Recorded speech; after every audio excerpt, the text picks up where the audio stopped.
மயிலாடுதுறை மாவட்டம் தேரெழுந்தூரில் உள்ள 1500 ஆண்டுகள் பழமை வாய்ந்த ஆமருவியப்பன் பெருமாள் கோயில் தேரோட்டம் வெகு விமரிசையாக நடைபெற்றது. ஆமருவியப்பன் ஆலயத்தின் வைகாசி பிரமோற்சவ விழா கடந்த 20ஆம் தேதி கொடியேற்றத்துடன் தொடங்கியது.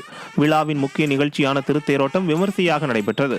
சிறப்பு அலங்காரத்தில் எழுந்தருளிய ஆமருவியப்பனை கண்டு பரவசமடைந்த பக்தர்கள் பாண்டுரங்கா கோவிந்தா கோபாலா என்ற கோஷத்துடன் தேரை வடம்பிடித்து இழுத்து சாமி தரிசனம் செய்தனர்.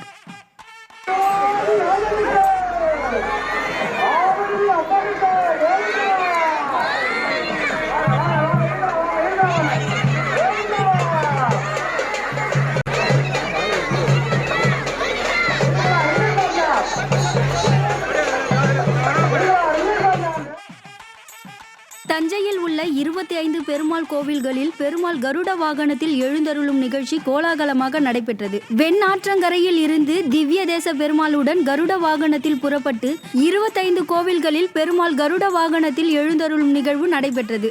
பாண்டுரங்கா பஜனை பாடல்கள் பாடி 4 ராஜ வீதிகளில் வலம் வந்த கருட சேவையை ஏராளமான பக்தர்கள் சுவாமி தரிசனம் செய்தனர். திருப்பத்தூர் மாவட்டம் ஆம்பூர் அருகே கெங்கையம்மன் ஆலயத்தில் வைகாசி மாத சிரசு திருவிழா வெகு விமர்சையாக நடைபெற்றது. கெங்கையம்மன் ஆலயத்தில் வைகாசி மாதம் 1ஆம் நாள் காப்புக்கட்டு நிகழ்ச்சி தொடங்கிய நிலையில் அம்மன் சிரசு ஊர்வலமானது வளையல்கார வீதியில் இருந்து புறப்பட்டு முக்கிய வீதி வழியாக ஆலயத்தை சென்றடைந்தது. இந்த விழாவில் அம்மன் சிரசு மீது உப்பு மிளகு தூவி பக்தர்கள் தங்களது நேர்த்திக்கடனை நிறைவேற்றினர்.